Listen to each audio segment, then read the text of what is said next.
Now let's get into, as I said before, the M and the P series. So these are the full frame pistols. So as stated before, they are larger, they are thicker, they are slightly taller. They are different dimensions than the standard 9 Largo handguns, and their parts are completely non-interchangeable between the 9 Largo series and these series. Now the P and the M are based off the same base frame. These two are not interchangeable because this is I'll get into it, but there's a later changes to the frame that they did across all their handgun series that made them no longer really interchange. But I bet with fitting, I could probably make that 45 slide fit on here. But a PS slide would fit on this, no problem. But this is a Model P. I've already done my video on it. I erroneously said like the Buenos Aires police contract as if it was like for the city. Buenos Aires is an entire province of Argentina. So that makes a lot more sense why they needed 5,000 of these. You know, it wasn't just like a single city's PD. This was like a considerable amount of Argentina police force were using this model handgun. And it would still be the precursor to, you know, a lot of the changes that they would integrate into their own Ballester Regard design. So everything else I really said in that video is mostly correct, other than, yep, the fact I mentioned the city. And then a big problem I said was that the stocked one would have been called the the MP? No, there were stocked model Ps, mostly in an earlier configuration than this one, but those were just Model Ps with a stock.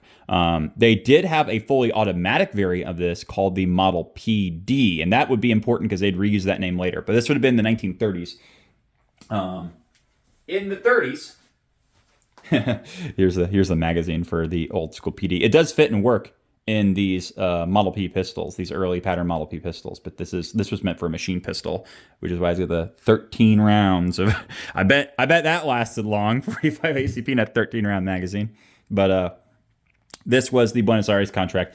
The Model P would go through a lot of the same changes of the Model A series. The only real difference is that the very original Model Ps actually had, and you'll see it on the Mannlicher ones from that era, it had a safety lever right here in between the mag catch and the slide release. So instead of having the hammer safety, it looks a lot like, it basically looks like a big giant Model 1922, has the flat backstrap still, and it has this safety lever that goes here. This is before they introduced the finger group cuts.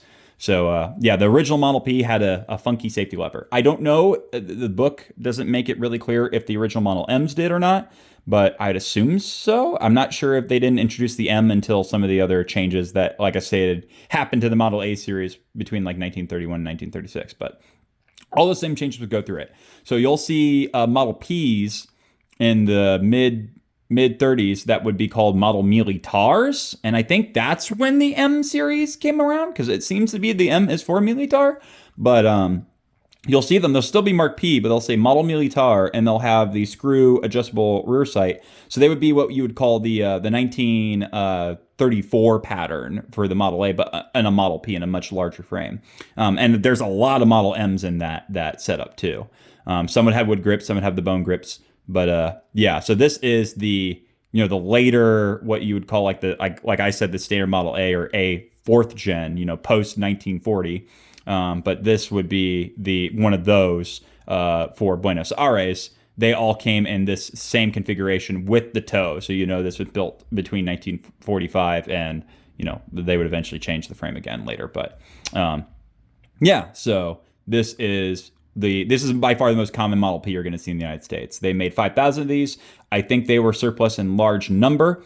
This was Arsenal refinished, so a lot of them are still blued. A lot of them are Arsenal refinished. I've seen the same deal with the Ballester Regards and Ballester Molinas, that a lot of them were actually brought in by the same importer with the exact same marking with this weird dimple in the front of the slide. I've seen this exact same setup with other importers for Ballester Molinas, but this is a Star Modelo P. The M series, like I said, they were anything that was this, but not in 45. However, they could have conversion kits. So it's weird that the MD was the machine pistol of the other calibers, but they would market the MD with conversion kits for 45. So, and then the PD would be exclusively 45. So very confusing, but as stated before, Star was very confusing with their designations regardless. And there's a lot of contradictions, but this is an MB. So the M would go through a lot of changes just like the P did. Ultimately, there's just standard M's. And then there would eventually they'd add a magazine safety with it. I guess that'd be called the MS. I've never actually seen proof of an MS pistol, but I'm certain there are. But however, maybe not. It seems that once they added the magazine disconnect, they were inconsistent about whether they put the S suffix to denote that. So this is an MB. This is an M in 9 Luger fitted for a shoulder stock. This is also ATF exempt, and this is the proper configuration stock for this. Like I said, you can fit this on the Model A carbine, but it'll wobble. But for the MB, it's weird because it absolutely has the magazine safety, but it does not have the S. So by Star's own logic, it should be called the MBS, but they don't. However, this same gun in this exact same setup, but in 30 Mauser, is called the MMS. And we know there were MMs. So I guess the designation for standard pistol like this, but in 30 Mauser, would be the MM, and then once they added the magazine safety, it was the MMS. So weird. I'm not quite sure why they did that with the MM series, but not the MB. Very funky. But these are the exact same shoulder stocks that would have come with the machine pistols, the MD, or at least the later production MDs that had the curved backstrap. I think there were early MDs that had flat backstrap, but don't quote me on that. But yeah, these guys, because they're the 45 size frame, if I had a 45 slide, this fits and retains perfectly. It is interesting because this was definitely built for the earlier frames, but it still works on the later frames with the changes to the frame. So I should get into that. In the 50s, and this is where I was wrong in some other materials, in the 50s, they would change up the frame while they were developing what would become like the BKS. So this is still a steel frame, but it has this different design toe. Instead of having the recessed cut for the old school magazines, they would make the magazines slightly taller, and they would add this big flat base plate on them. So this is the big flat base plate, and you can see there's a cutout. So when the follower gets to the bottom, you can tell it's fully loaded. But they would come out. This is an MB magazine, but you'll see this flat base plate change on all of their 1911 models, all of them. So the original ones where they changed it over and they didn't have a magazine disconnect, those would retain the standard nomenclature. So I've seen a couple Model Bs for sale that have this updated frame design and the flat base plate magazines, but no magazine disconnect. So I erroneously said in my How to Tell the Stars Apart video that that was an indicator there was a BS and not a B. They are very, very rare in the United States. I've only ever seen one Model B for sale like that. I have seen quite a few Model S's like that and SIs like that for sale. So just because it has this updated frame doesn't mean it actually has a magazine safety. Like I said at the start of this video, check the heel marking. If it has that S suffix, then you know it has a magazine disconnect. So SI, S, that has the disconnect, SI doesn't. S does not have the magazine disconnect, SS does.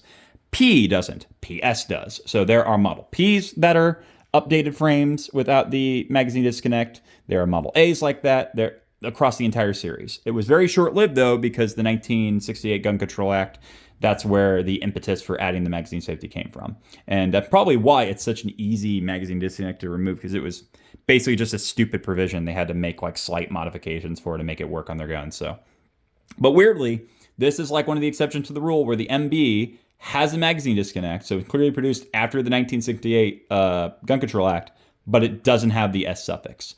So yeah, take with that what you will. But you got your stock pistols, your MMSs and 30 Mauser, and your MBs and 9mm.